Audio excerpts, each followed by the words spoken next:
There's a YouTube show full of fun facts you need to know. Carl rings the bell and the members show to the GMP morning show.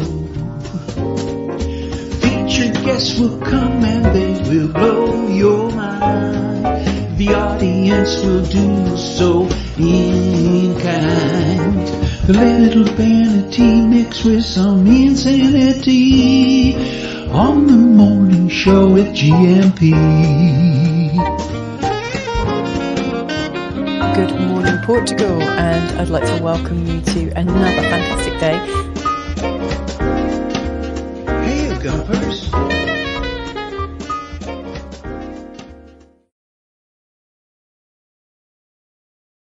Bon dia, Alegria. Munson here with the Good Morning Portugal show live stream and podcast. How are you? Tudo bem? Como estás, amigo?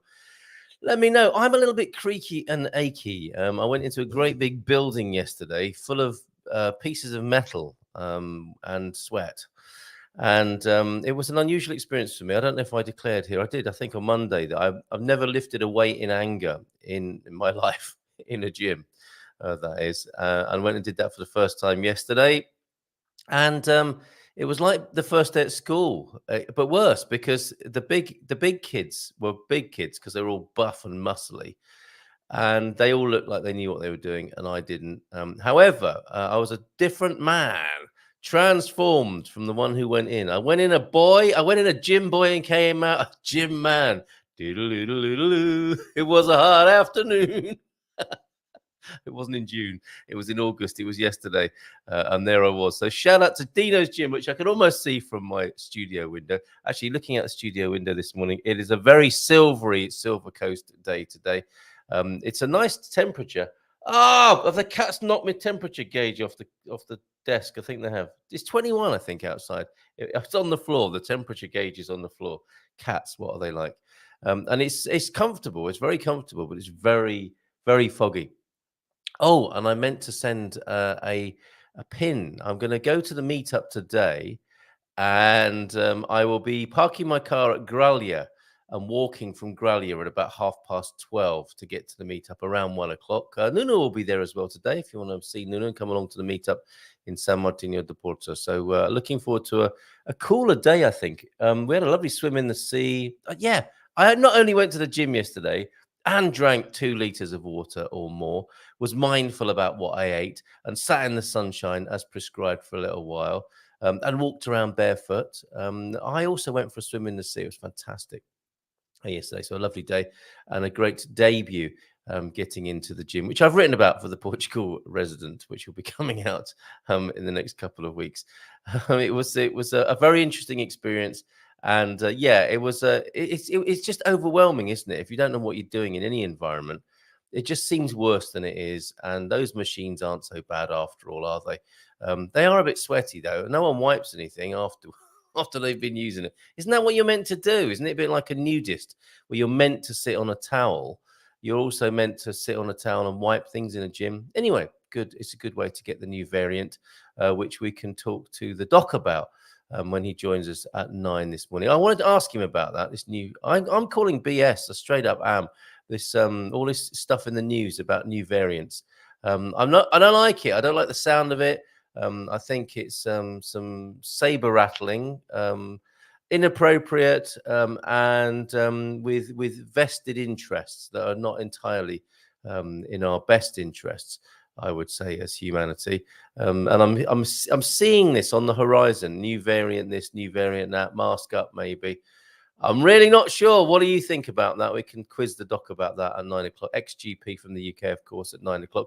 Bobby O'Reilly at 9:30. It's Hump Day, looking at the news, and we'll be looking at the president's pushback of the Mais Habitation proposals from the government. The president delivered a bit of a pushback, not really a veto. I think, although some people were calling it a veto, I wouldn't say it was a veto. I would say it was like, I don't like what you're doing. I know you can push it through if you want to, but you've made a right old mess of this, and I'm going to tell you how and why. Here's my reasons why I don't think you should put it through as it is. I will not be promulgating it, or I'm not at this stage.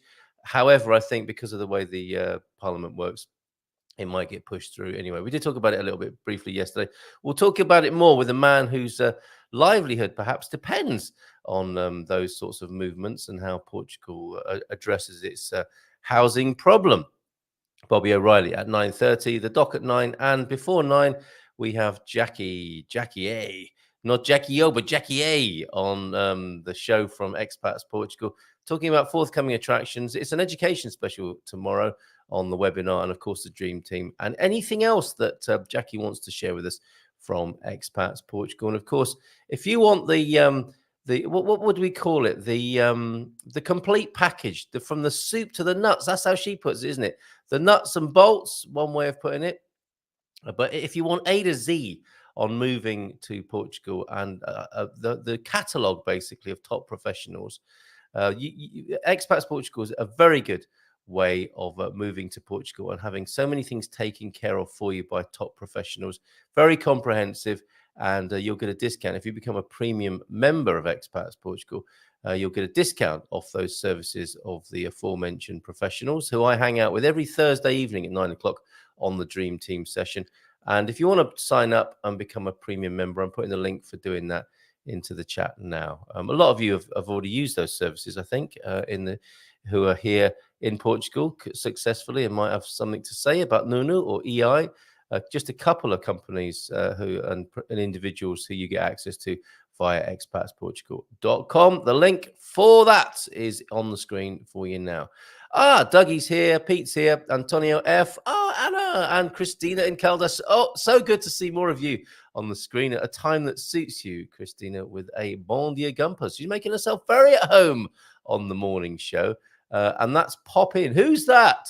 I wonder who's threatening to pop in. Matty's here, Jean's here. Fantastic showing this morning. A quick pip in. Oh, that's you. Warm weather trip. Get tasks done early. I'm off. Great. Have a great day. See you. Who is that, though? We don't know who you are. Which one of you FUs, Facebook users, that is. And the wise men of the Gumpocalypse, whose messages we will go to now. And hopefully squeezing in some news about fires that were occurring yesterday, obviously with high temperatures, record temperatures, allegedly. Don't know if the data's in on that and if it's official, but let's say it was very hot, prone to fires, and there were a couple. We have some footage from Alvazra, and also from the Algarve, where Veronica was reporting. Well, she told us, didn't she, about the croquet match that was raising funds for the Bombeiros down there in VRSA. It was all brought into sharp focus yesterday as she was evacuated from her home in VRSA. You don't think it's going to happen to you, do you, when you live on the waterfront? She didn't.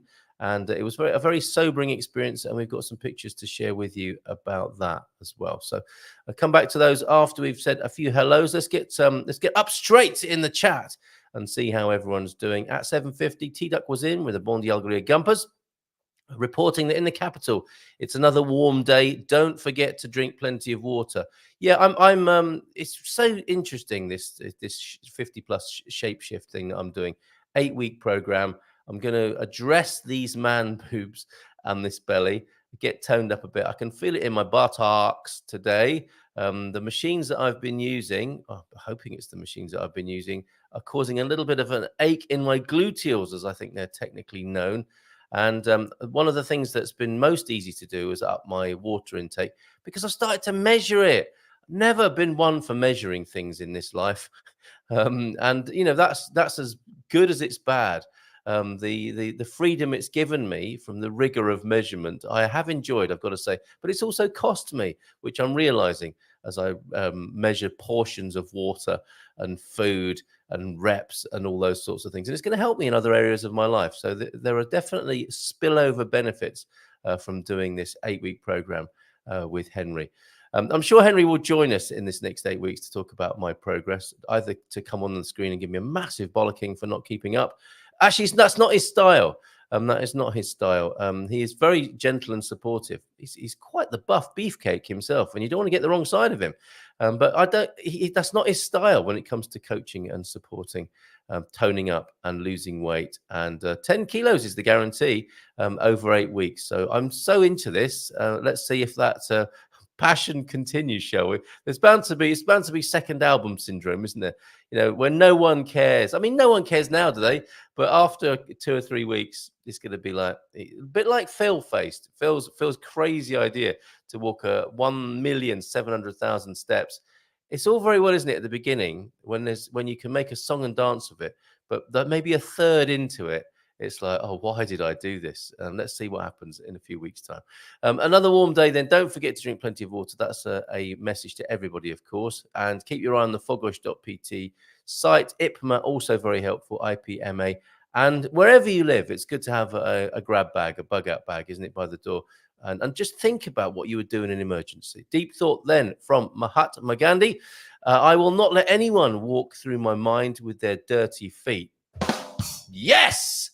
Well said, Mohandas. Karamchand Gandhi, the honorific Mahatma from Sanskrit, great-souled venerable. Wow. That's a Mahatma, a great-souled venerable in Sanskrit. First applied to him in South Africa in 1914, now used throughout the world. Don't let anyone walk through your mind with their dirty feet. Wipe them on the mat first or leave your shoes outside before you come into my mind. The Quem Sabia today, then. Citizen shops, the Lojas de Cidadão in Portugal, allow citizens and residents to deal with various government bureaucracies, utilities, and other administrative services all in one place. It's a one-stop city shop, the Loja de Cidadão. And I remember when I first encountered this myself, I think it was the landlord at the time, said, well, you just go to the Loja de Cidadão. I go to the what? Loja. Have you not heard of the Loja de Cidadão? No. And then I discovered, I think that's where I did in Anadia, actually, the Loja de Cidadão in Anadia. That's where I registered my business. And I should have got help. Definitely. But yeah, one or two other things in there, as T-Duck is saying here, all those services in one place. Well, most of them anyway.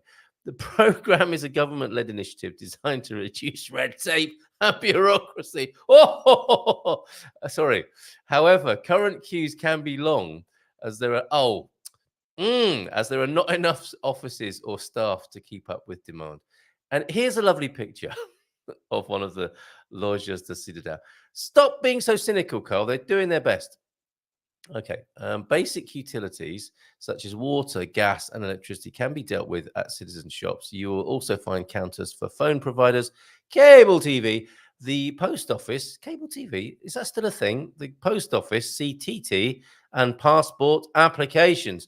At some locations, even, you can apply for Social Security, the National Health System. I don't think they'll give you any national health in there, but you can apply for the system, your NIS number, I guess. Sorry, not your NIS. Yes, no, your SNS number and vehicle registration. Got mixed up with me abbreviations and acronyms there, didn't I? Some offer tax advice, i.e., yes, pay it and loads. Take tax payments and add on any fines that might be due. Vehicle registration and toll road fees. Not bitter, not bitter. These shops are located all over the country in most medium to large cities and can be found in all of the 18 districts. If you'd like to know more, take a number and have a seat. See what he did there? Very good. And dad jokes to come. And you know what? I forgot to do the dad jokes in the excitement of sharing with you yesterday with Mrs. M, her new show idea. It's my show, really, the Barefoot broadcast, but she's picking it up and running with it. We forgot to do the dad jokes. It would have been great to do the dad jokes with her at the end of the show, but I'll do them now. These are yesterday's dad jokes, served up cold like revenge. My dream job is cleaning mirrors. I could really see myself doing that. I called the incontinence hotline and they asked me to hold. And do mermaids use shell phones? With a little bit of Portuguese pronunciation. That joke works very well, doesn't it? Excellent stuff, T-Duck, this morning. And more dad jokes to come later that I will share with I can almost see the look on Doc and Bob's faces when we do the dad jokes later on before 10 o'clock. And I am going to have to get more disciplined at finishing by 10 o'clock because that's when Mrs. M's new show will be starting. And we've got Jackie with us, she's here bang on at 8:45. And guess what? She's got a camera, everybody. She's now famous on the internet, her and her camera. And those rumors are now behind her because she has a fully functioning camera. Bom dia a todos, says Anna, a Swede in Portugal. We had it's not a fiery scare accident. We had a scary fire accident in VRSA yesterday. So impressed how the Bombeiros and volunteers handle the situation in a quick way. We will return to that, Anna. Thank you for bringing that to our attention. Veronica was all over it, and we have some photos to share. Let's give her a nice big round of applause and bring it onto the screen. It's Jackie A, everybody. How are you? What a beautiful camera you have. We had to go through 2 updates. That's how many updates were behind. It's the same camera. It's the same camera, but you've just updated your laptop. Yeah, we really were. I was very behind on that, but that's what the issue was. So, well, with these updates, sometimes there's like 2 updates released yesterday. So, or were they dating back to the late 90s in your case? I'm thinking about 98. That's how old it was. Ridiculous. Excellent. It was ridiculous. Excellent. So, a nice blurred background too. How are you today? Good, really good. I'm a little excited about tomorrow's webinar because I kind of led that one, so I'm hoping we have a good turnout. Right. And I think it's going to be. Well, it was very interesting to me because I'm assuming you grew up in the UK school system. Is that? I did. I have the scars to prove it, Jackie. Well, growing up in the US, I really didn't realize the big differences in both of those. And so we're having an expert really explain how those 2 systems work, also what international schools have to offer, the Portuguese system of education. And it was, for me, this is a person who is representing also a remote school, which is, I think before the pandemic, I don't think I could have wrapped my head around doing this as a choice. Yes. But and you guys must have had to educate your kids at home. Well, we still do. Our kids are home educated. So I'd be very interested to be hosting this webinar tomorrow evening. I've had all sorts of experiences of education with myself and with my 5 children in different experiences of the UK education system. And yeah, of course, the pandemic was an incredible curveball for people who thought home education, you've got to be kidding. And then everyone suddenly was a home educator pretty much, weren't they? For a little while at least. And I really think you saw these YouTubes where people like, why are teachers so underpaid? This is such a difficult job. That's right. Why do the teachers smell of alcohol? Now we know why. Right. It's not, I mean, my first profession was as a teacher at a college. I mean, that's what I did for a few years. Yeah, so I definitely appreciate the effort that goes into it. But what was particularly interesting is this never crossed my mind. She goes, the UK system, Americans think only the American system. When they become international, we could only do the American, because that's all they know. Yeah. And one of the things that happens is that sometimes the UK system is a better fit, because I think the US system is, and people in the audience could probably speak better to this, is more broad-based. Yep. And so you're kind of forced to take things that you have no interest or talent.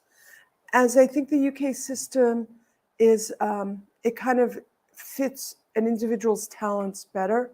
Yep. That's my understanding. Like, you could just go in one direction. If you're just interested in English or the language arts, I don't think you have to have the same focus on physics and trigonometry. In the UK system you're talking about? I think so, but... Well, yeah, that's true. I think to a great extent that is true. And you can choose your specialisms as well. The thing about school is people so often base their idea of school on what they experienced then, and that can be very dangerous, because that could be many decades ago when they were still forced to wear a hat, or were rapped on the knuckles for being left-handed, or were burnt at the stake or something like that at lunchtime.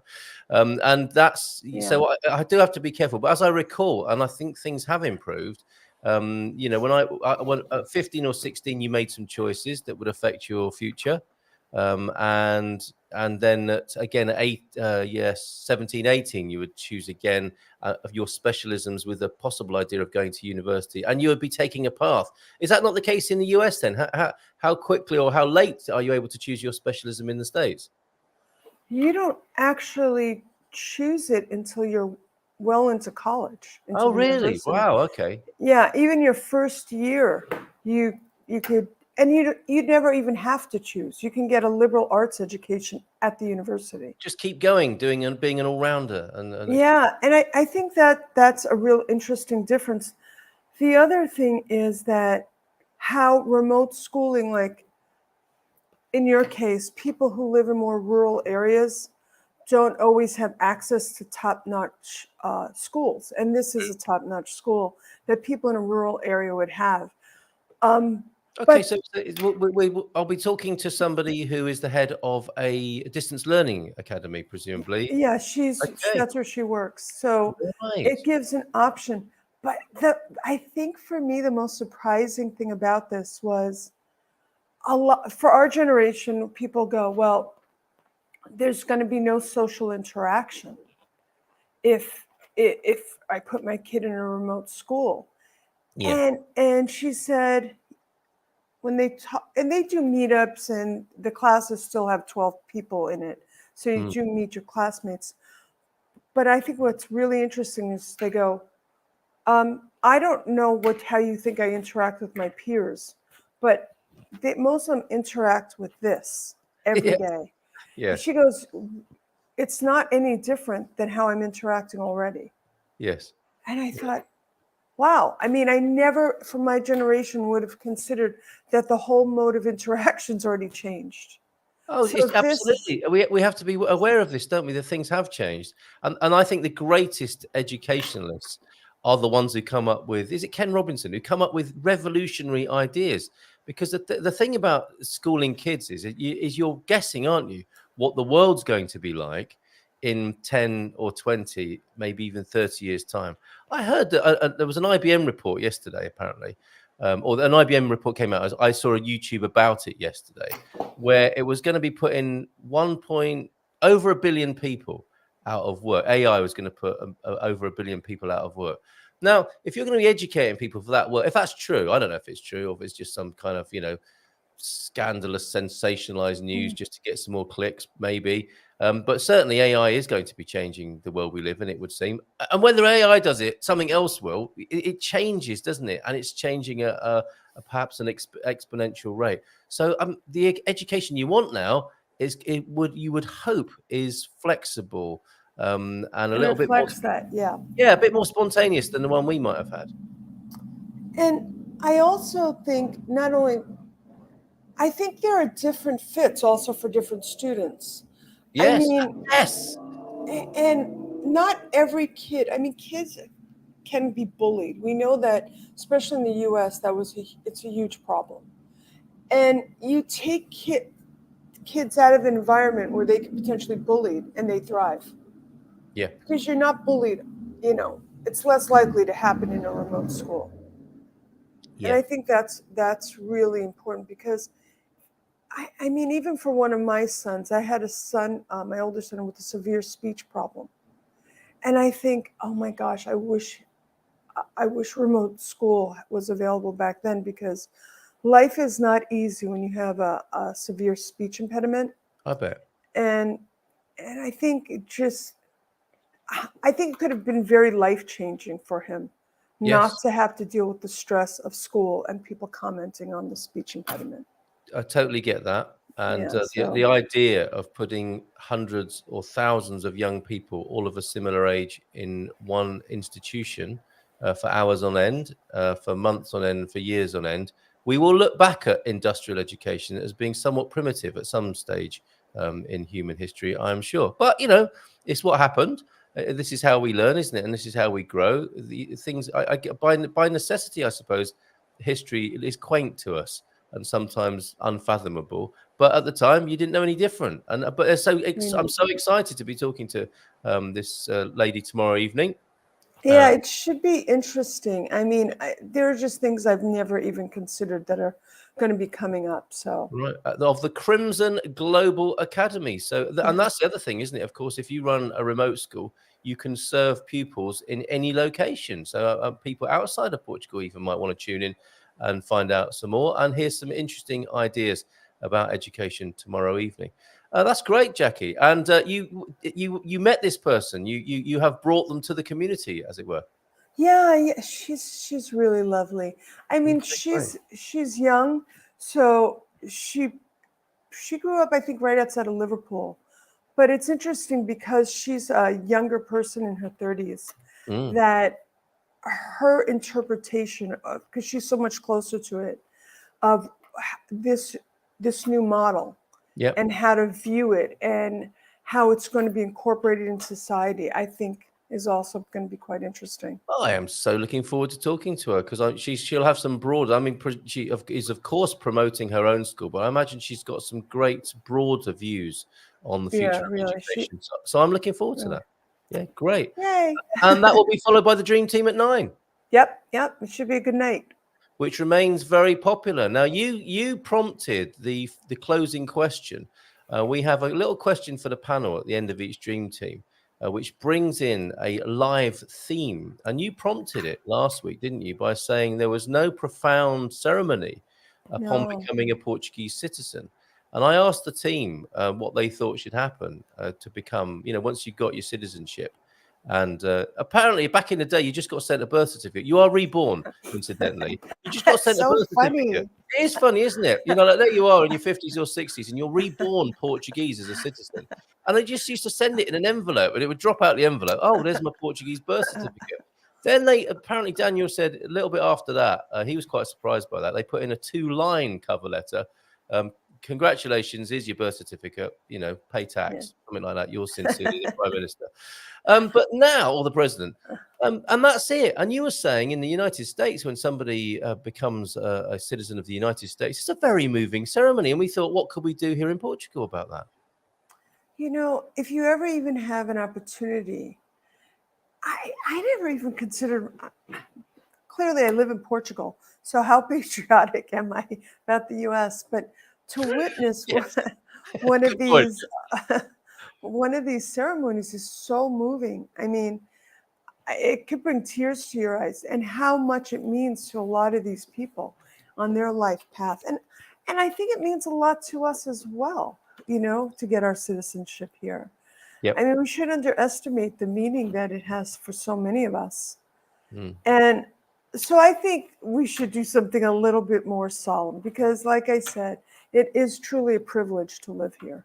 So true. Absolutely. And when I asked the panel at the end of the Dream Team session last week, they all came up with booze-related solutions about what you should drink. And I know that's very Portuguese, and we've got some great booze. In fact, the Portugal quiz question of today is about the most consumed Portuguese liqueur.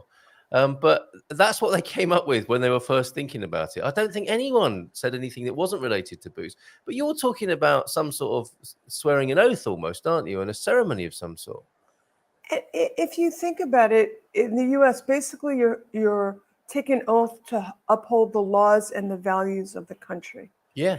I mean, it seems a no-brainer to take an oath to uphold the laws and values of Portugal as well. Yeah, because if you don't, So you know what happens anyway. So, you get invited out. you become an uncitizen. Yeah.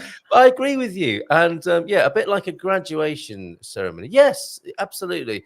And I know that there are celebrants and people in our community who would love to host and facilitate Yeah. such a. And I imagine, you know what? It's not going to be long until we do have some sort of ceremony, or at least a party with a solemn aspect to it, that to where people can bear witness to somebody becoming a citizen. That's another part of these things, isn't it? Is others bearing witness to that, as well as the person speaking themselves about their experience.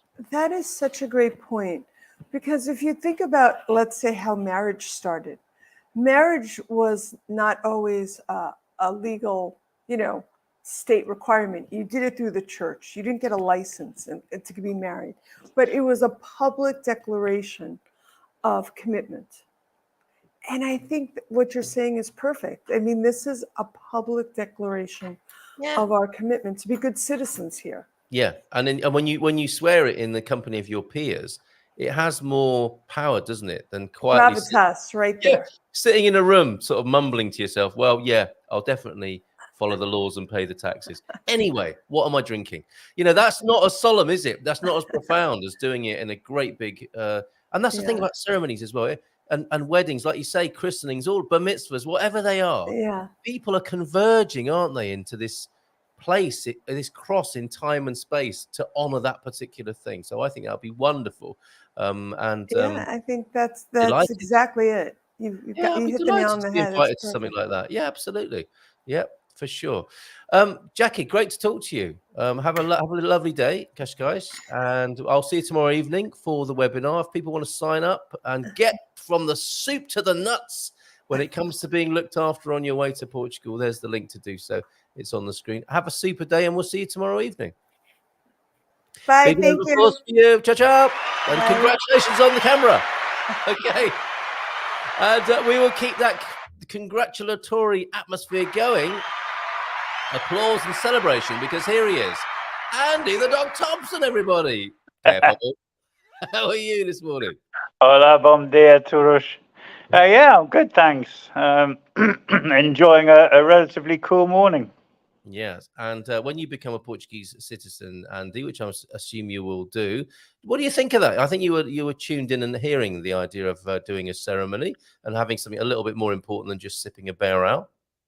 Yeah, I'm not so sure about taking an oath to uphold the laws of the country, because, of course, nobody else who's born here has to, and we've seen around the world. We've seen around the world that even presidents who vow to uphold the laws of the country they were born in decide they might not bother to do that. So, I think a celebration of the community that you've chosen to join, a celebration of becoming part of that community. But oath taking, I'm not so sure.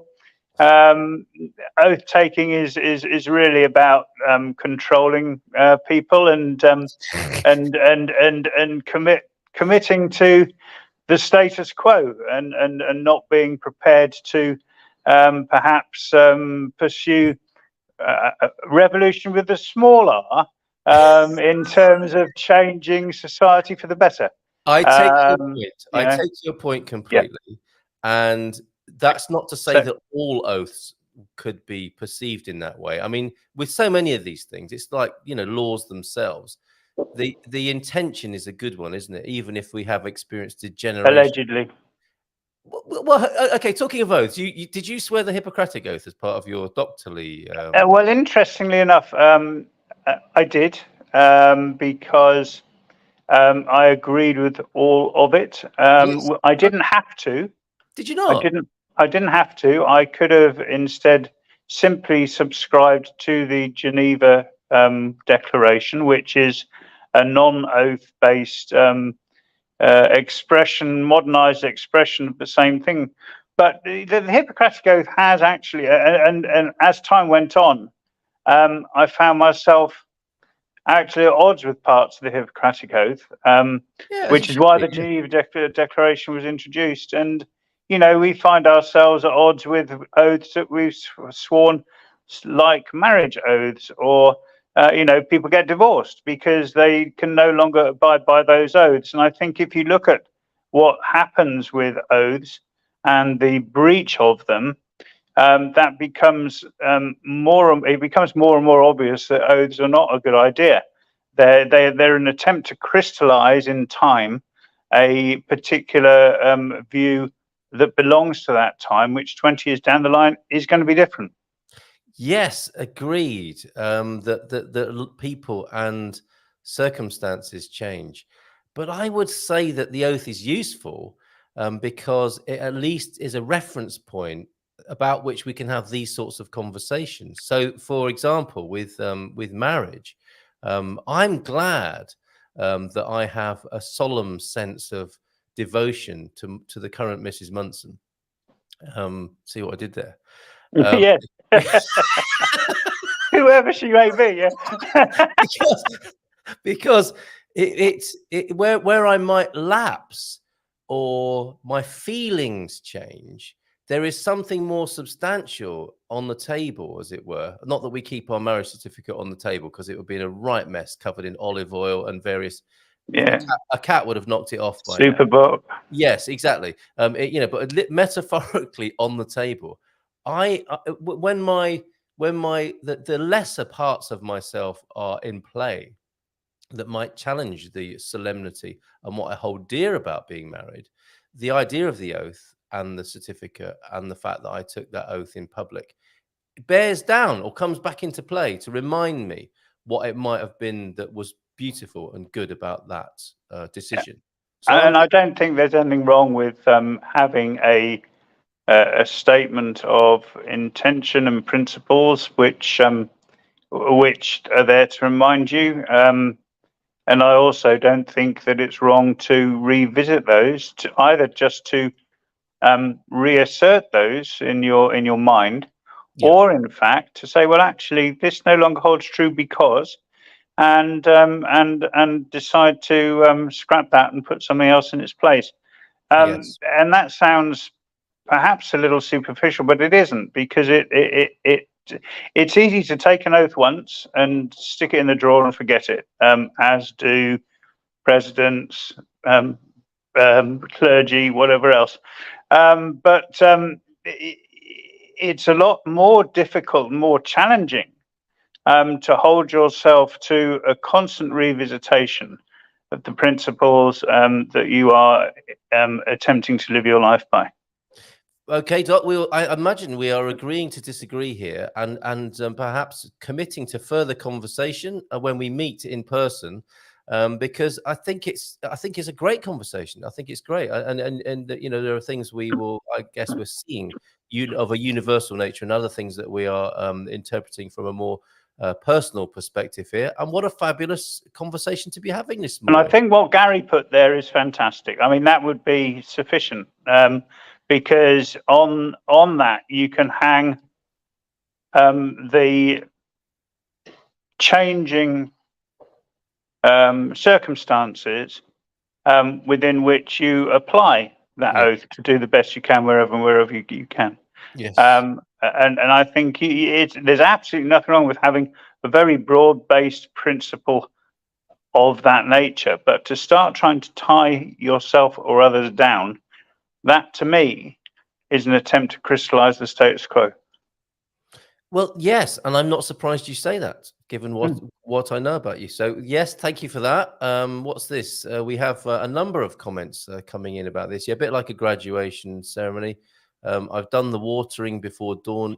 Oh, okay, that's something different.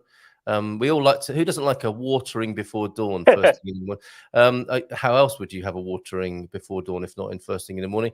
Upholding the law is assumed. Is it though, Pam? Good morning to you. I don't think being Portuguese requires any flag waving, although the Portuguese are very partial to a bit of flag waving, in a way that I'm very happy to have a Portuguese flag, in a way that I would feel less comfortable. I mean, presumably you don't have a Union Standard hanging outside your gaff. No, my principle has always been I have one flag. It's a single red color with no device on it. Again, I'm not surprised to hear that. The ceremony could be going to the conservatorio to get your cartão de cidadão, and people throwing, I don't know, rice over you, a quick sip of Beirão. Loving this morning. Thank you very much. Jackie started this off. Of course, the cultural differences impact this citizenship ceremony. US, this is the greatest country in the world, and you should be grateful and proud to now be a citizen.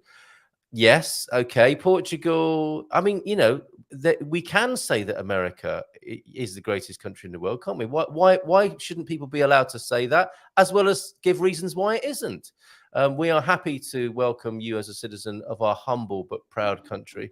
I'm not feeling a great deal of pomposity in that. That's a bit too mellow and mild for my liking on a day of such proclamations. I've been sent a photo of somebody being sworn into the United States. I'm not going to give away their identity because I'm not sure if I'm allowed to do so. Okay, so you take an oath. Here are some photos of this person being sworn in. And I can tell you, he swears a lot, so this would have suited him. You can adapt the language to suit your beliefs, apparently, even in the States. He did not swear to the God bit.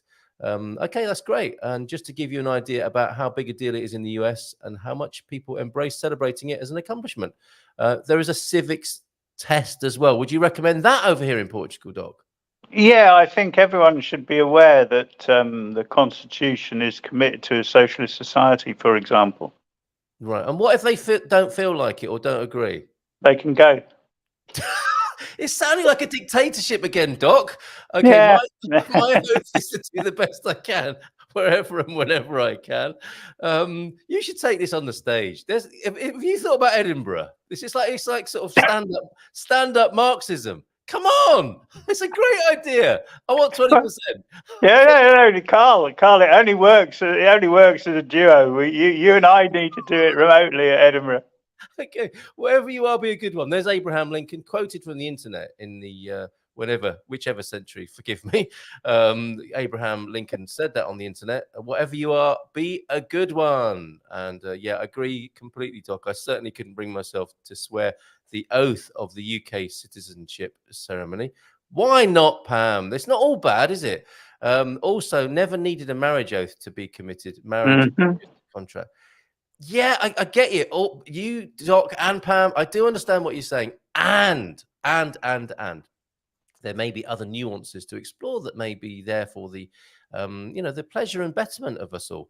By the time I got to high school, says Banana Slug, and aware enough to better understand it, I refused to say the Pledge of Allegiance.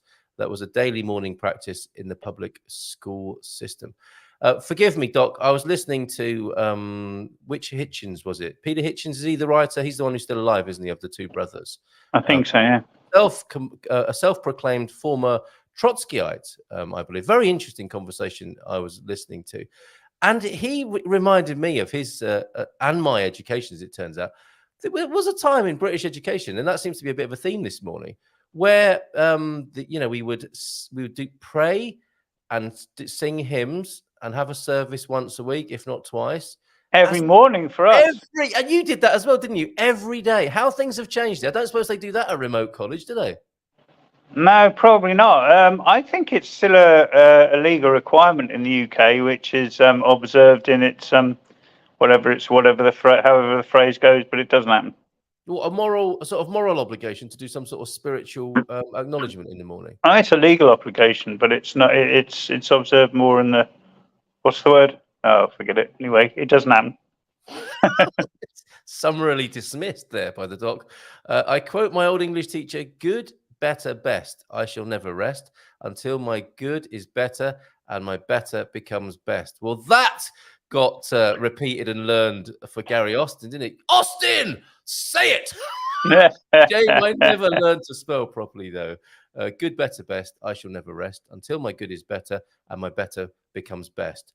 It rhymes beautifully. Thank you very much. The UK citizenship exam is quite hard and also some bizarre questions, and many UK natives could not pass it. Is there a question in UK citizenship whereby are you a board member of a highly successful blue chip company into which I may invest?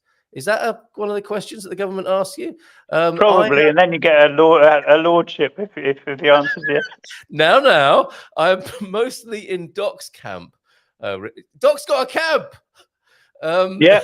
Ricky, Marx's summer camp. Have a great time, you guys. The Communist Party are running one. Yeah, Avanti. Every year, Avanti, it happens, doesn't it? And I've said before, I think it's a honey trap, Doc. You know my views. We've got a duck and a doc. I have been lured into a bar in my younger days by an attractive woman asking me if I would like to have a drink, only to discover it was the RCP having a meeting about some of the ideas that they were wishing to promote in society. I felt quite... If she said, "Do you want to talk about some political ideas?" I would have probably said yes still. But the idea that she kind of, fluttered an eyebrow, dropped her hanky, metaphorically, and all that sort of stuff, and lured me into the pub on that basis was made me dislike the RCP greatly, I have to say. I put my money on most. That's some of the aspects of these citizenship swearings and allegiances. I'm not swearing allegiance to either God or the king. It goes against everything I believe in. Fair enough. Pam clearly feels strongly about it. Oops, I read US citizenship test. Okay, getting confusing in the chat now. And communism is not a permanent form of government, is a transitional system that leads to fascist authoritarianism. And it's the duck of the dock this morning. We'll have to take him on our tour to Edinburgh. It would be very popular, wouldn't it? I think people would want to watch that. It's all things like, what should you do if you spill someone's drink in a pub? Well, let's answer that question now. Let's see if we are worthy citizens of the United Kingdom. Doc, imagine yourself in a solemn ceremony about to be you have for some reason been asked to leave Portugal, God forbid, but you are now back begging to be accepted again in the United Kingdom. What should you do if you spill someone's drink in a pub? Well, assuming they were there to witness it, because they might have left the table. But anyway, I'd say, yeah, I'm sorry. No, I'd say, I'm sorry. Let me get you another one. Yes, I think that probably gets quite a good mark, isn't it? What do you say if they say, "Are you staring at my drink, mate?" No, I'd say, yeah. What is it? What is the drink, or what of it? Kind of. What is it? No. What's the drink? What's the drink? There you go. They're showing the excellent side of British diplomacy, which I think it should be a prerequisite for becoming a British citizen. What about the cinema? Do you have to demonstrate that you're quite able in a fist fight in a British pub? Because that is probably quite a likely occurrence. What about the cinema? Oh my God! Yeah, this always brings me back to one Saturday morning in the cinema, which I think was called the Electra in Newport Pagnell in North Bucks, when I was about 7 and had been left with my 4-year-old brother at the Saturday matinee while my parents whizzed around the shops. No way! How things have changed. How old were you? Sorry? How old were you? Did you say? I was about 7, so it'd have been about 1972. And here we have a 7-year-old looking after a 4-year-old in a public cinema. Yeah, that's right. And then there with the national anthem came on, and even then I couldn't be bothered. So I was there, sat down, and there was a row of skinhead. They must have been all of about 9 doing Zeke Heil salutes and shouting, "Stand up, you fucking traitors," or something. Oh, hold on a minute. Oh, sorry about the beep. Yeah. Yeah, all right. Hold on a minute. I nearly pressed the applause button there, which would of course. Right. I hope that covers it, kind of. And presumably that just entrenched your Republican views at that point and led you on a slippery slope. Or some might say ennoble acclimatization. Absolutely. Depending on which way you look at it. Okay, so we only got halfway through that sentence before we found out about a 7-year-old in Britain looking after a 4-year-old on a Saturday morning, presumably while your parents were trying to make more children or do whatever they wanted to do on a Saturday morning. Where they the cigarette smoke. The cigarette smoke, of course. The 7 and 4-year-old coughing their way through a Saturday matinee performance. And even being offered cigarettes by other children with the lady with the tray, yes, who also sold you a ticket and was probably the projectionist as well. Now we realize that now. That's if you could see her through the cigarette smoke. So true. And if you were in what I used to love doing in those situations is you get a box of Maltesers and eat most of them, but throw the occasional one from the upper circle down into the stalls where you, in the distance, you could hear someone say, "Hey!" And I used to love it when, you know, at the beginning, the bongos. Pearl and Dean news. At that point, you shout out, "I've seen this." There you go. Have a great day, folks. I'd love to stick around, but the air. Look at this. But the air in my spare time needs changing. Chow. Oh, T-Duck. Okay, we were going to look at some Portuguese news, weren't we? But we got very distracted. There, we got very distracted by swearing oaths of allegiance and the fun things that we tend to talk about when you come onto the screen. The first of which you chose, carrying on with the doctorly theme, Portugal second for most doctors. That's one of those great headlines, isn't it? Where you think, what does that mean? second, as in like they rank second, or doctors themselves are choosing Portugal in second place? What's this about, Doc? Can you remember? Well, yeah, I was quite surprised given the terrible state of coverage in the National Health Service in Portugal to read this headline, until I then actually read the detail, which showed that Portugal records the highest number of doctors authorised to practice per 100,000, only below Greece. Wow. So, and I thought, well, why then have we got such difficulty with having enough doctors in our A&E departments and our health centres? And of course, it's the number of doctors authorised to practice, not the number of doctors working in the National Health Service. So one of the things that struck me when I came back to Portugal after a break of several years was the mushrooming of private clinics, which has happened mostly because doctors in the National Health Service are paid so relatively poorly. And so a lot of doctors have chosen to go totally into private practice, and so the National Health Service suffers. So the answer is that Portugal has a fantastic pool of and reserve of doctors to call on, but they just need to pay them properly. Of course, this is an argument which we could apply to many sectors of the economy in Portugal, but there we are. That's an argument for maybe a different news story. But it's also one of those great stories, isn't it? It's a lovely bit of data that can be interpreted in a number of ways. So Portugal, representing itself around the world, can boast of this statistic, can't it? That we in Europe, of the 27 EU states, we have the second biggest number of doctors authorized to practice. But that doesn't tell you if they are practicing, where they're practicing, or if they're happy in their practice, does it? No, absolutely. And of course, yes, that's another thing you mentioned, is whether they're practicing at all. They may just maintain their registration. They might be 92. They may actually be making more money watching people resurface the roads and pretending to be a police officer. I don't think. Wow.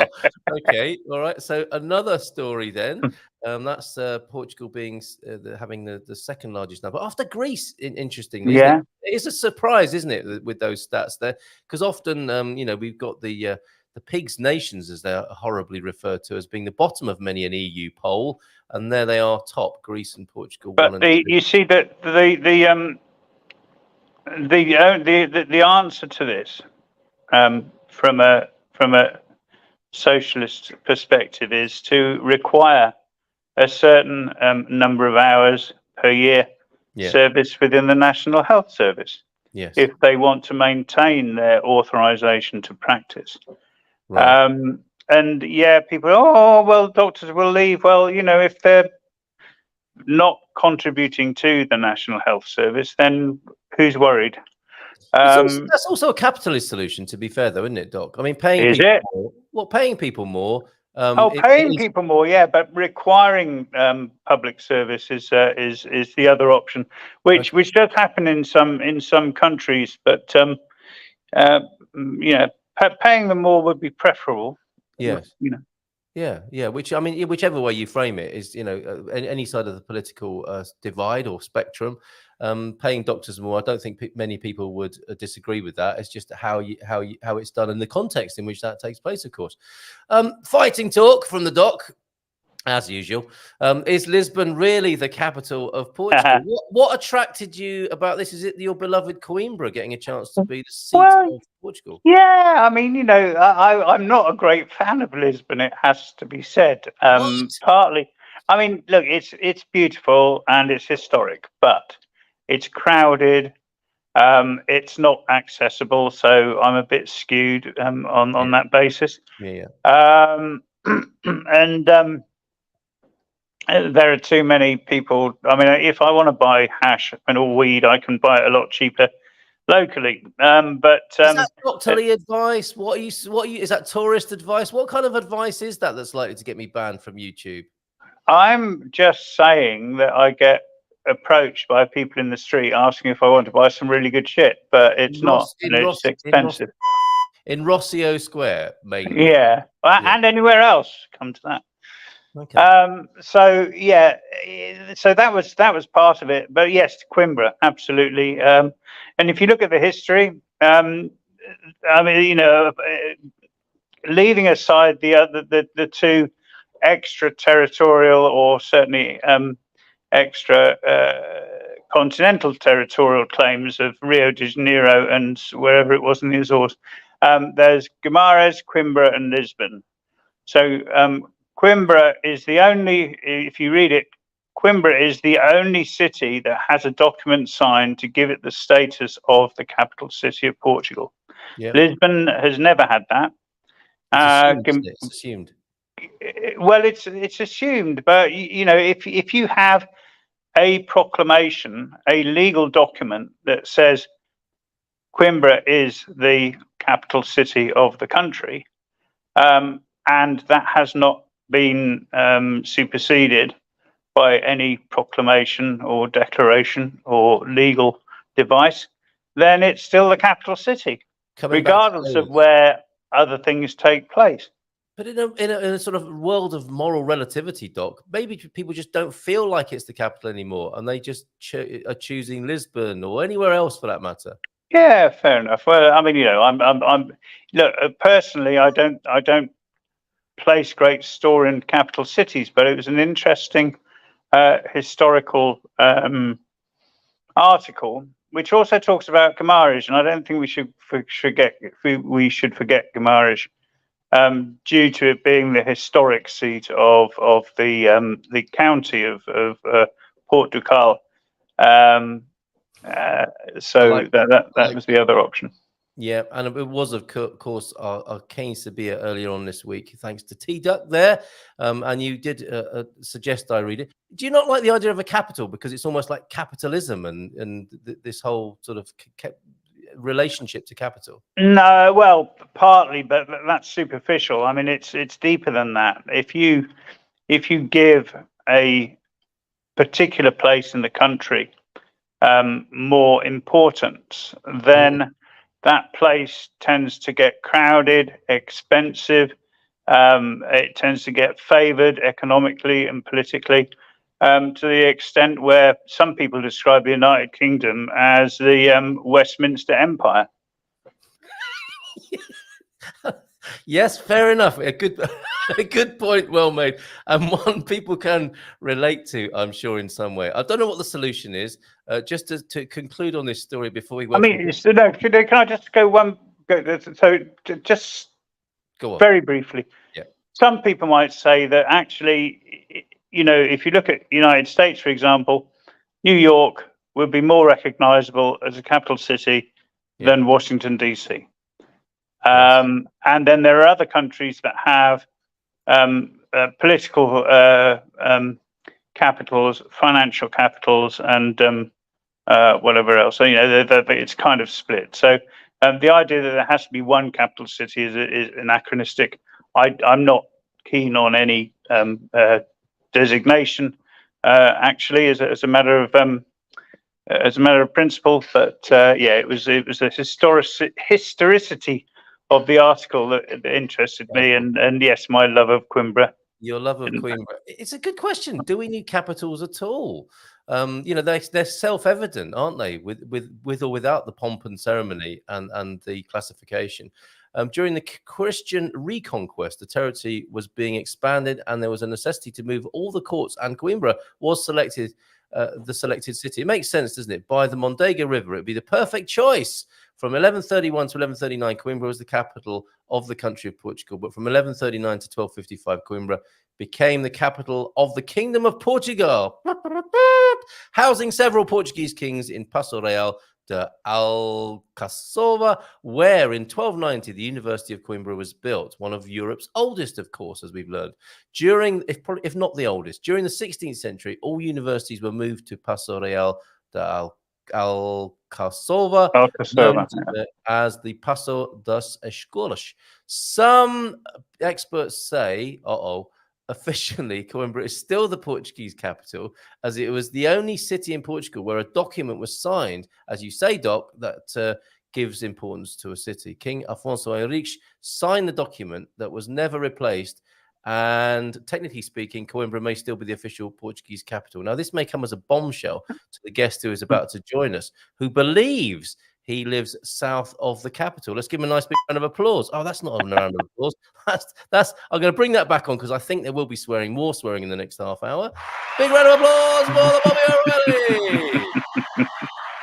You do not live south of the capital, apparently, Bobby. Good morning to you. How are you? Oh, I still live south of the capital, just a lot further south. Yeah, absolutely. Yeah. Well said. Are you bothered by this news? No. Okay, fair enough. And you're well, are you? How's the temperature south of the river this morning? Yeah, it's starting. I was up early this morning on my walk, and it was nice. So I was still in the low 20s, but I see it's going to go up around 39, 40 today. Yeah, it is. And we've got a bit of sobering footage to share. Sorry, go on. Yeah, it's going to. I was down in the Algarve yesterday, brought the kids down to that slide and splash in the Algarve, and on my way back up, you know, the centerpiece between the two motorways were on fire. So, really? Yeah. I just happened to come by it as it started to kick off. It was a bit scary. It was very small. It wasn't nothing sort of like, but like the fact that it's in the middle of two roads. Someone else is throwing out a cigarette or something. I can't understand how it got started, you know. Yeah, well, I'm going to take us just to, in a way, get this out of the way, because it's important to share and remind everybody how quickly and how dangerous these situations can be. There was a fire in VRSA. Now, the strange thing about this is that it's so near the water. And this is what upset and surprised Veronica so much, who shared this with us. And I'm desperately trying to find the footage that she sent to me yesterday, which I'm currently not able to do. What I'll do is, for the time being, I'll take you to Alviagra, affectionately known as Alviagra, technically known as Alvazra, which should be, of course, be the capital of Portugal. And good morning to you, Andy. Bon dia, Malta. Not been around much lately. Got a few things going on, but thinking of you all. Thinking of you too, mate. We go to Gary Austin, who's swearing. What happens when you come on the screen here, Doc? I'm not even going to read that out, but I'm going to play his video of the fire that was happening not far from Gary yesterday, in temperatures of 40 plus. Check this out.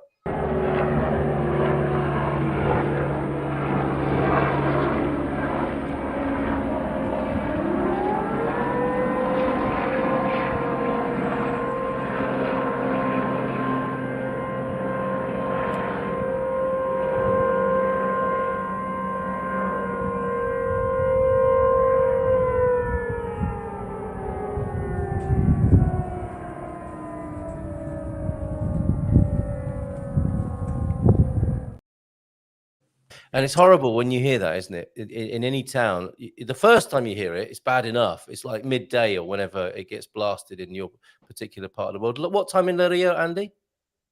Sorry? What time do you get the siren test in Leiria? Is it you know, I've never heard it. I don't think they do it. We do have big fires in the locality at times, and we have had this year as big as that one. In fact, 2 or 3 on the same day.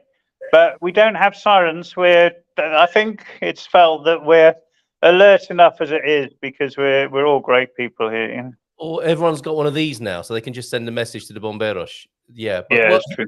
Do you have one near you, Bobby? Does Aroera have a bomberos or a siren that is tested every day? No, I've never heard it, to be honest with you. The last time I think I heard one of those was in Ireland before phones. You know, like that's how you called the fire brigade. You had to run down to the station and click the button, and that was it. Fantastic. Well, here in San Martin de Porto, they test it at midday every day.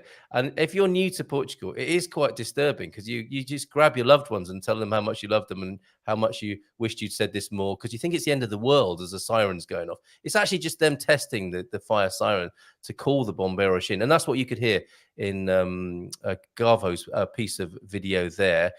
So that was pretty grim. Under control, however. If we go to VRSA, not far from where you were yesterday, or is it? I mean, the Algarve's a big place, Bobby. VRSA is on the Spanish border. Lagoa. It's close to Lagoas. Okay, so a little bit of away from VRSA, which is just on the Spanish border there. And here we are looking at what was reported by Veronica yesterday, and some amazing photographs close to town, which she wasn't expecting, and it prompted the reminder to have a grab bag by your door because she was evacuated from her home yesterday. That looks like it had a fire before, that particular place in the foreground there, but that's just a derelict building. And look at this. Yeah, incredible to see that in the sky. She will have heard the sirens and the special bit of kit there trying to douse the flames there in VRSA. So she was very shocked and reminded us that, of course, they're fundraising, as most people are at this time of year, reminded to raise funds for the Bomberos, and, of course, to keep your eye on fogwash.pt and to have a grab bag, an emergency bag by the door, and think about your evacuation plan. So a little bit of a public service broadcasting. They're reminding you at this time of year when it's very hot that this can happen. And there are some silly sods around who are setting fire to things on purpose. Somebody was telling me that they know of somebody in central Portugal. This is a little anecdote I heard, a guy who takes some pleasure in setting fire to things. Yeah. Apparently their response to it is to lock him up for the summer. Well, if it's the same guy, I think he was caught 2 years ago and sentenced to something like 100 hours of community service. But they caught him again this year, and yeah, I think you're right. They've locked him up. Yeah. I don't know how long for. 3 or 4 years, I hope, or more. I think it's in the hot season, is what I heard. Gary's pleased to see you. You're getting some capital letter appreciation there, Bobby, this morning. And Al Viagra is the capital of fine, upstanding people, as it would be. I learned, do you know, Doc, you might have a view on this. Viagra was developed as a angina treatment, wasn't it? And I'm just wondering how they first discovered its other uses. Do you have a view on this as an ex-GP? Actually, yeah, it was. It's a vasodilator. So it's a what? It's what we call in the trade a vasodilator, which means it dilates your blood vessels and therefore diverts plenty of blood to the organ in question. Right. And the idea was that if you dilate the blood vessels around the heart, then you increase the blood supply to the muscles of the heart, and therefore you don't get angina. Unfortunately, the opposite actually can happen, because if you divert enough blood to another organ in the body, then you put stress on the heart and you end up so it was actually associated with an increase in acute coronary events. Rubbish. So, but what happened presumably then was they have these guinea pig groups that are human beings. They move on from rats and animals to people. And they would have had a room full of people testing Viagra, and they with angina patients to whom you might have said, "My goodness, you've got acute angina." To which most of the ladies would reply, "Well, thank you very much, doctor." No, you knew that was coming. Come on. They used to measure the efficacy. They'd all sit around a table. They'd measure the efficacy by how much the table was raised off the ground. Exactly. Or when they said, "Okay, it's a lunchtime buffet. You've all got paid 80 quid for this and a free buffet." And all the fellas are like, "I can't move at the moment. I'll catch up with you in 10 minutes. But no, 10 minutes passed and they were still sat there embarrassed with only a table to cover their modesty. And then, the other great thing about Viagra is that a number of people experience a blue tint to their vision because the dye that they use in some people tends to go into the fluid of the eye. And so you end up with this blue tint to your. It's a bit like looking through rose-tinted spectacles, except it's for the Tories. Well, Blue. I never. Is that what they do at the Tory party conference? They take Probably Viagra, they can see the world through a blue filter. Explains a lot of the sexual bad behaviour that tends to surround these events. It would appear. Like most of the conversations this morning, I wasn't expecting to have this one. So let's move on, shall we, before we besmirch our reputations any further. Let's talk very professionally about the president and his pushback, which I think is of interest to you both, but politically, of course, from the doc and from a professional point of view, Bobby. What do you make of Marcelo's? He went to Poland on Monday, but before he left, he dropped a note to the Prime Minister, didn't he? With a few notes on recent performance. What do you make of it? Yeah, he's actually in Ukraine, I think, today. Is he? He surprised the visit to Ukraine this morning. Okay. So yeah. But he obviously knows that it's probably going to go through. There's not a whole lot he can do to stop it going through. But he had to sort of mark down the disdain, I think, that he actually had for what I would call the shortcutting of or scapegoating of the issues that are in hand, and basically trying to sort of put a small patch over a big problem. And he's a good president. I really genuinely feel that the guy is a man of the people, and he couldn't just sort of roll over and go tick that box. You know, he had to sort of stand up and say that, listen, I think this is a sham, and this is why it's a sham, and they've a lot to answer for, and it doesn't how do you say, correct the issues that are in hand, but hopefully it alerts people that this is not the end all and be all of how we're going to fix the issues that Portugal are existing, especially with the housing crisis as it is. Yeah, well said. And you're nodding in agreement here. I think sometimes people expect, don't they, from the world of global investment and the world of Marxism, there might not be some common ground, but you famously agreed on this before. And I think something you said, Bobby, was there is this idea that if people work hard and keep working and work like dogs, they might be entitled to some sort of public housing. You see it, interestingly, as an entitlement for all hard-working people to have a house, have a roof over their heads. Yeah, absolutely. You have people that struggle every day of the week to try and to pay rent, and they're paying rents that are just gone colossal now. And again, it's the government's fault that the rents are where they are, because there is no housing.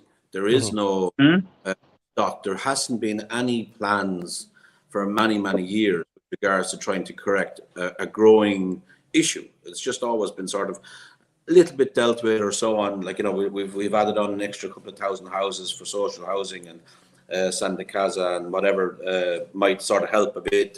But there just is no real program to fix this issue. And it is within their grasp to do it. I don't think they know how to, first of all. And I know this is going to upset Doc, but it's the socialist issue. It's the issue that there's no money. There is no money for the housing side of it to allow for tax credits and tax incentives that will help people to buy houses and to help developers construct houses that are able to sort of supply the market and oversupply the market. And the other issue is the slowness of the municipalities in releasing any kind of planning that will allow people to build in time to create housing for people to live in. And it's a very simple equation. It's the supply and demand. There's nothing there. There's a massive demand. And what they're trying to do is sort of force things. They're trying to put a square peg into a round hole. It's as simple as that. And it's just not going to fit.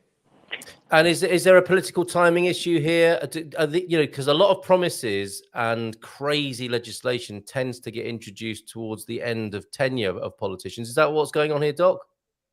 Well, so it's interesting. I just want to pick up on a couple of things that Bobby said. I will answer that question. In fact, I'll do that first.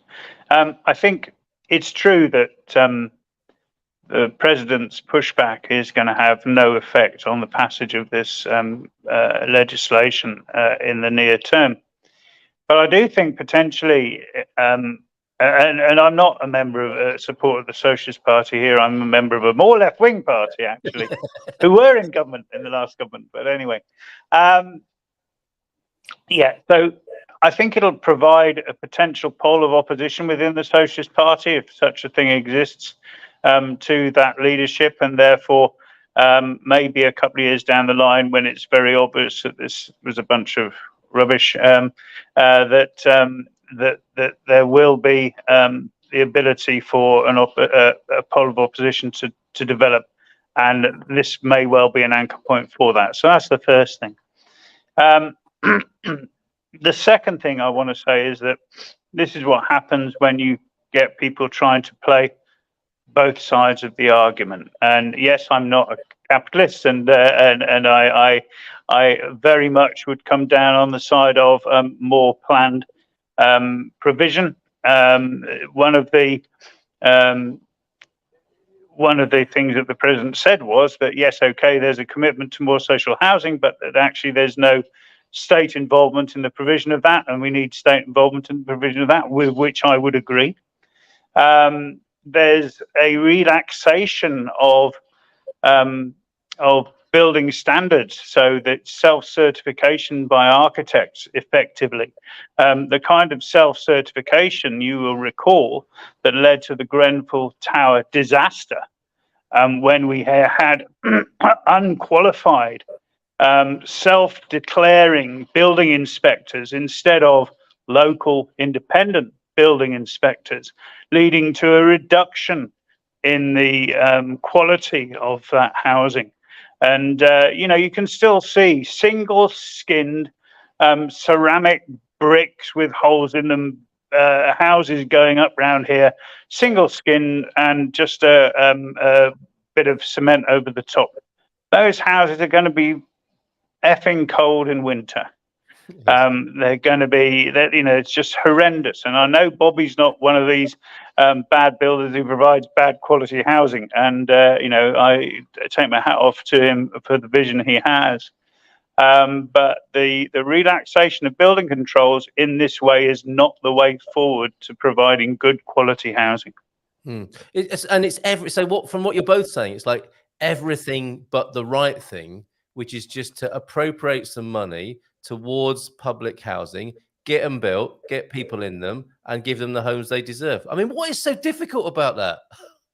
They don't have the money. So where is the money going? We can, probably won't like this, but if you look at where the money's going, right? Look at where the money's going internationally over the last 50 years.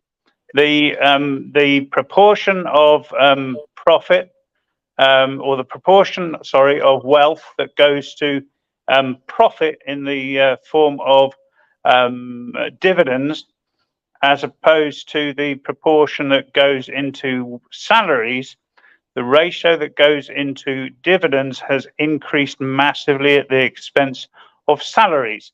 So there is less demand in the market for day-to-day products. So that leads to a drop in prices and poor quality.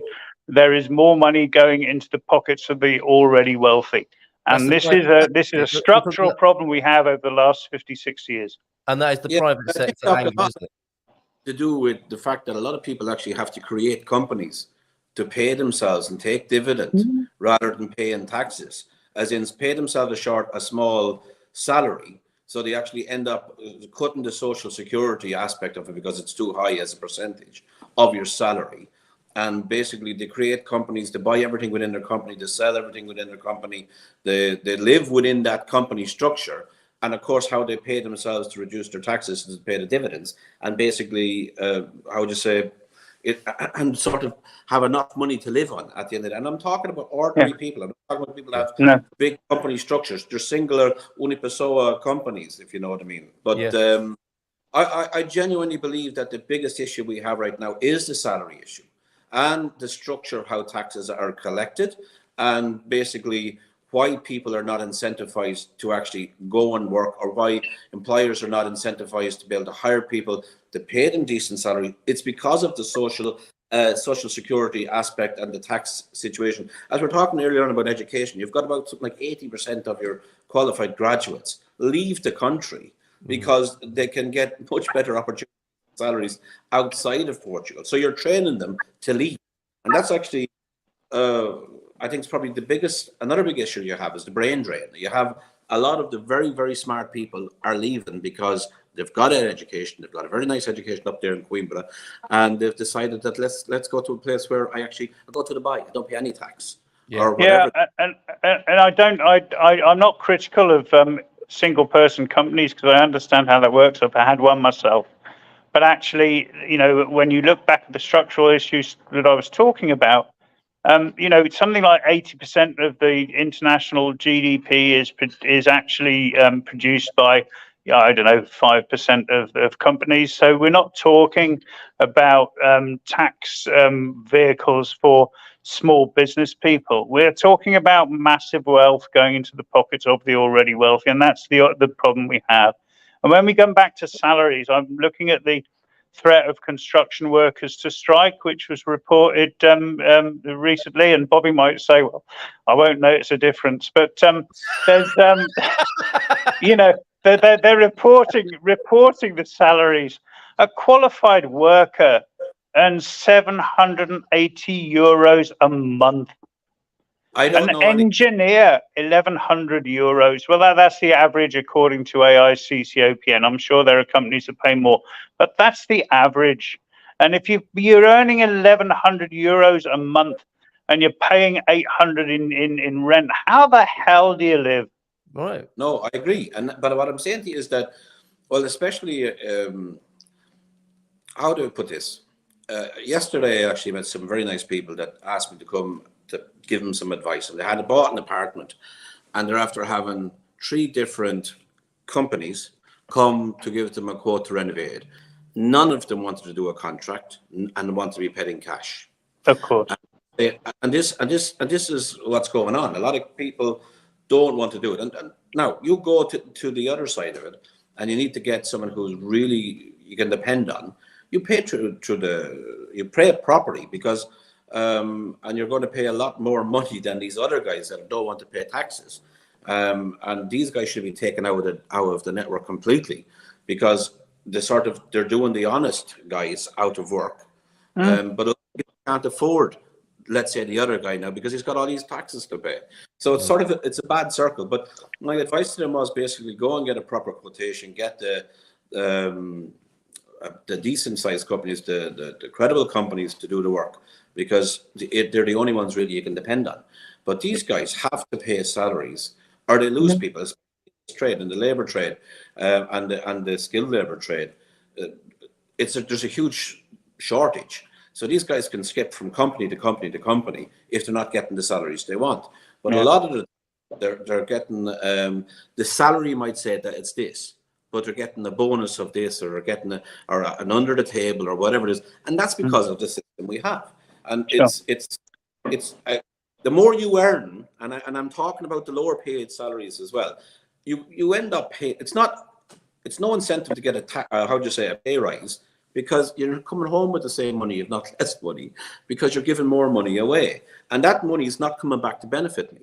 Like you said earlier on about the medical situation, or sort of the social medical situation, that here it's insufficient.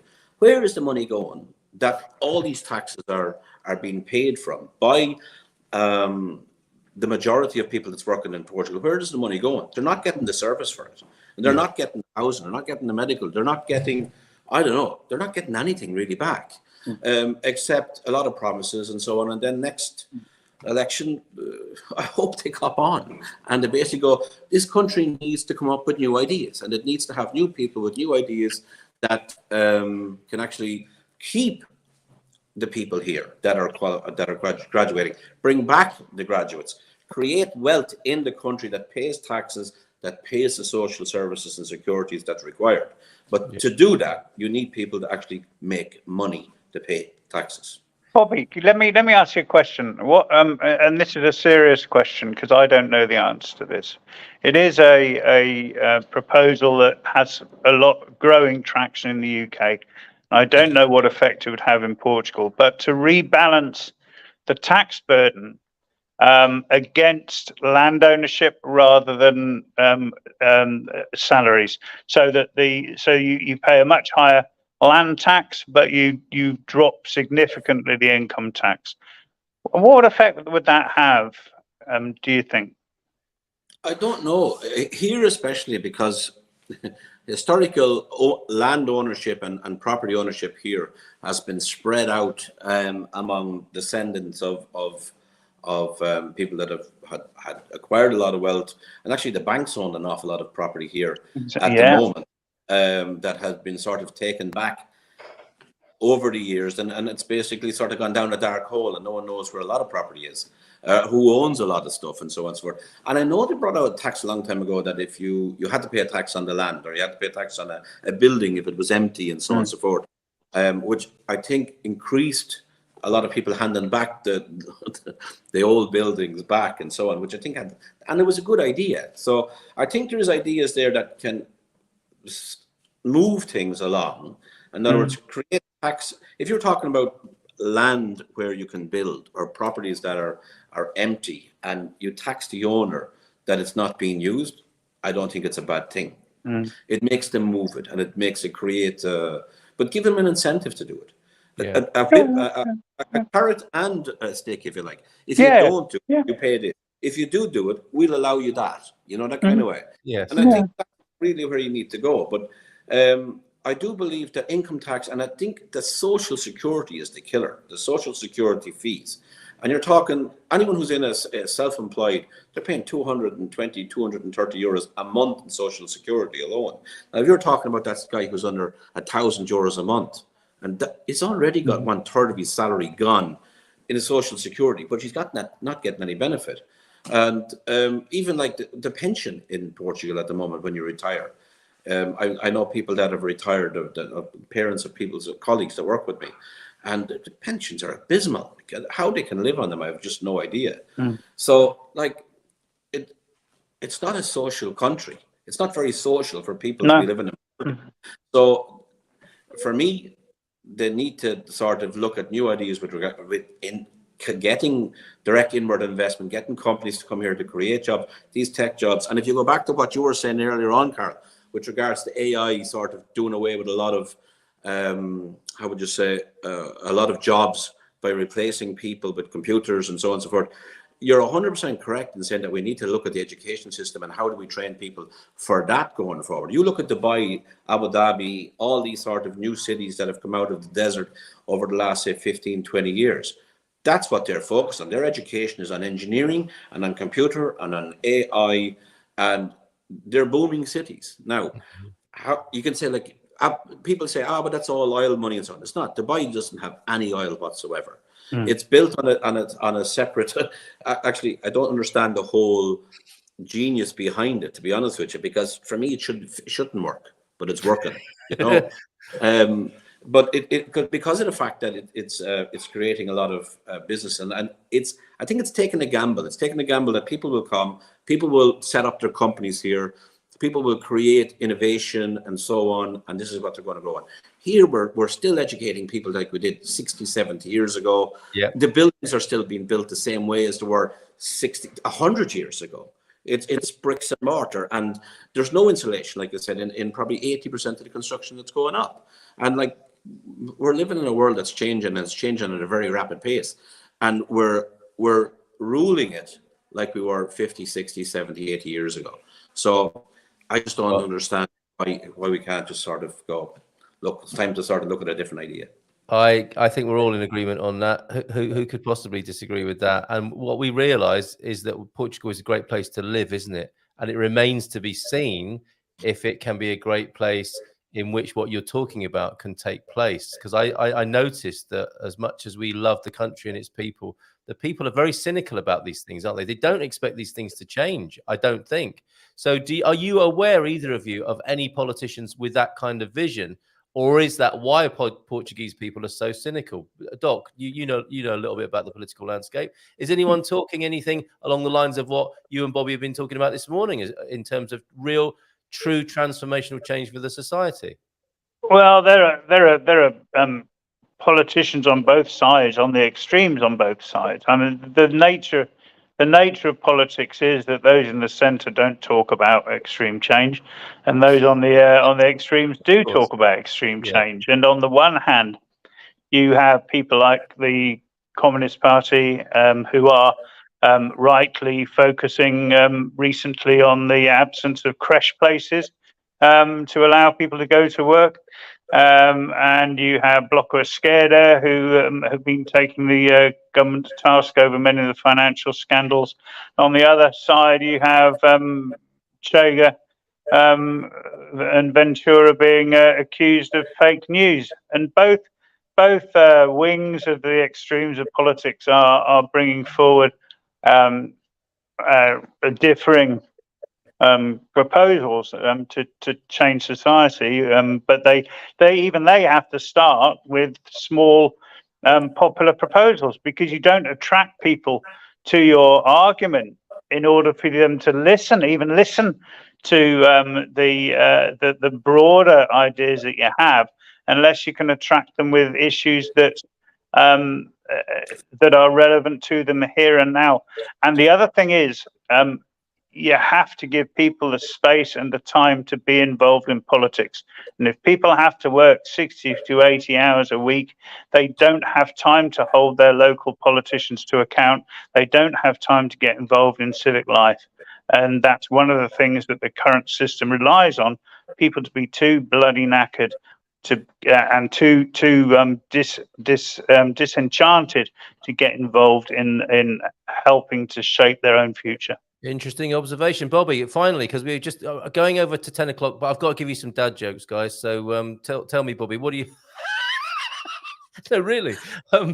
What do you make of that? I mean, do you see any vision? No. Shager might say it's the foreigners' fault, but it might be the foreigners, it might be us lot who've got these ideas, who can be something of an antidote in this very cynical atmosphere in which we find ourselves. Yeah. How will I going to put this? I think there's not enough people working in the social system at the moment, if you like, is that you have a lot of people that are depending on the social security, if you like, and I find it very difficult to get employees in certain positions and so on and so forth. And it's a lot of people just have a temperamental that rather not do it, that kind of way. So I think that you have a part of that, but to fix this issue, I don't see anyone at the moment that is sort of going to incentivize and decentivize what's required for it to move forward. I really don't. I don't know who. If you're to vote for someone, who would you vote for? I don't know. I really don't. I think someone needs to come out with a sort of a new platform. Yeah. Okay. Well, we look forward to that, and we can discuss these ideas at the upcoming first Portugal Discovery Weekend in the company of Bobby in Araújo. We're kicking off with this. Just very quickly, the link is on the screen. We're going to be coming to your manor, Bobby, and there is a link to what's going to be going on. There's a drink social at the bar we met in for the very first time, Bobby. Actually, Golf d'Agua. People can play golf, go watch dolphins, go to Fontatelia Beach, and we're going to be there all weekend hanging out with the Gumpers. Are you looking forward to that, Bobby? Absolutely. I really am. I think it'll be great fun. Also get to showcase a little bit about what we have on this side as well. So, I'm really looking forward to it. And we'll see you there. If you want to put a date in the diary, that's the Friday the 22nd to the 24th of September, a Gumper gathering south of the water. Few comments and then the dad jokes. I know you're going to say you've got to go suddenly, but come on, bear with these. They're very good today. Here's a little sample from the comments. Gary Austin has submitted this. They just replaced Old MacDonald with artificial intelligence. AIF. That's good. Come on, isn't it? Very good. High taxes. This is so true. Punitive fines, overly punitive fines, few or no incentives for compliance leads people to dodging the system in order to survive, leads to less money for the government and ostensibly for its people. That's a pretty good snapshot, isn't it, of what's going on at the moment. I think this is when we were talking about Viagra. Join the show on a high note.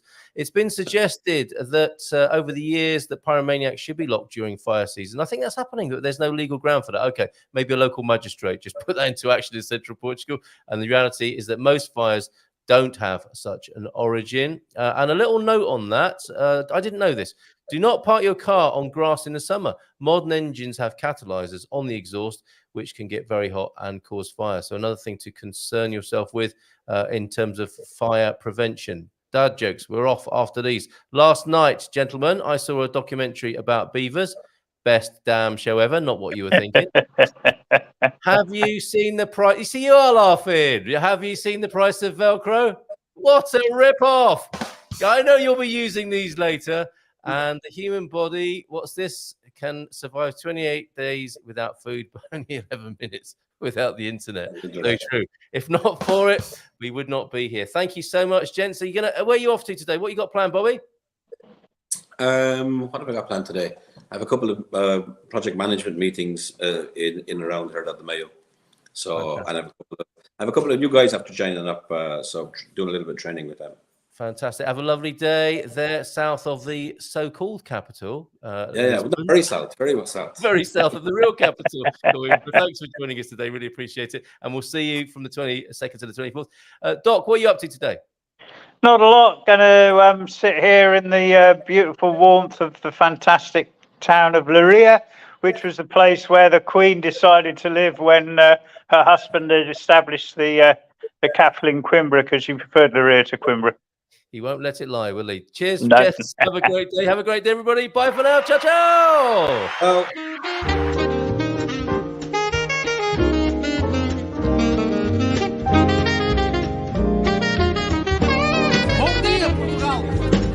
In Portugal, there's a YouTube show full of fun facts you need to know. Carl rings the bell and the members show to the GMP morning show. Featured guests will come and they will blow your mind. The audience will do so in kind. The little vanity mixed with some insanity on the morning show with GMP. Good morning, Portugal, and I'd like to welcome you to another fantastic day. Hey, Gumpers.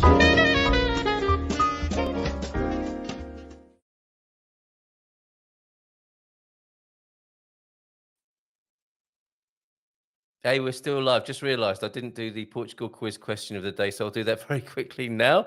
It shouldn't take too long. Bear with and have a look at this fantastic picture of Yoda in an azulejo style until I can bring on the appropriate thing to the screen. Although, having said that, oh, here we go.